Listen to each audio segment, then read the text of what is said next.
sa kalayuan, naglakad lang kami.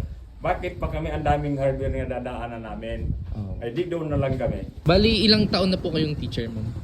Bali, 2009 pa ako nag-start mag Sinisimulan na nga pala namin magkarga ng mga bakal dahil halos 100 bakal ang in-order ni ma'am sa amin. 60 pieces na 10mm, 60 pieces na 16mm, at 10 pieces na 9mm. Bukod pa rito, baka siguro makakatatlong balik kami.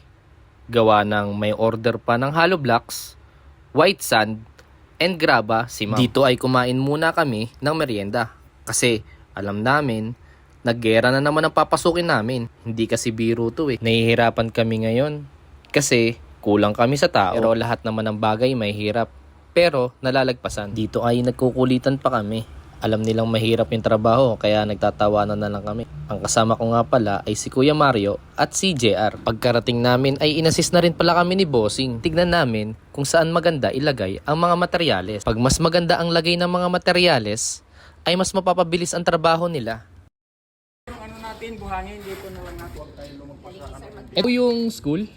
Yung white sand tsaka yung graba, ma'am, to follow up na lang kasi hindi kakayanin nung deliver. 100 na hollow blocks tsaka white sand tsaka graba. Batangas branch. Sa una yung ano namin, pinaka-school namin.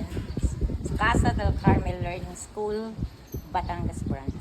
at dalawang unit combined tapos gagawing ilan pong 16mm ang kinuha nyo, ma'am? Bali, 60. 60 pieces na 16mm. Medyo malaki-laki. Ito pala, bubulwasin po ito lahat, no? Bulwas, tapos second floor ang mangyayari, second floor. Pauna pa lang pala to nila, ma'am. Tama po ba? Ilang taon na po kayong teacher, ma'am? Bali, 2009 pa ako nag-start na. Dati ako sa private school, tapos nagtayo kami ng sariling school. Sinisimulan na po nila magbaba ng bakal. Baba naman ng bakal, hindi na naman siguro mahirap kasi gawa ng lagay lang sila, baba lang sila ng baba dito. Hindi na nila transfer pa to. Hindi na nila ipapasok. Dito na lang sa gilid. Separate na vlog about dun sa grade. Bakit may mga kulay dito is mayroon yung corresponding na grade. Every bakal kasi may mga grade yan. Meron tayong grade 33, grade 40 at saka grade 60. Malalaman naman yan sa bakal. Ma'am, ito po pala yung yung previous nyo po. Bakal. Pure steel po yan, pure steel. Yung gold po, yung groundbreaking.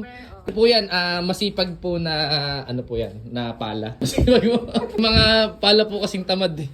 May joke lang po, joke lang. Ito nga pala ay sinisimulan namin magbaba ng coco lumber. Tapos, isusunod na nga pala namin yung white sand. Nagulat sila, Bossing. Bakit? Kasi hindi nila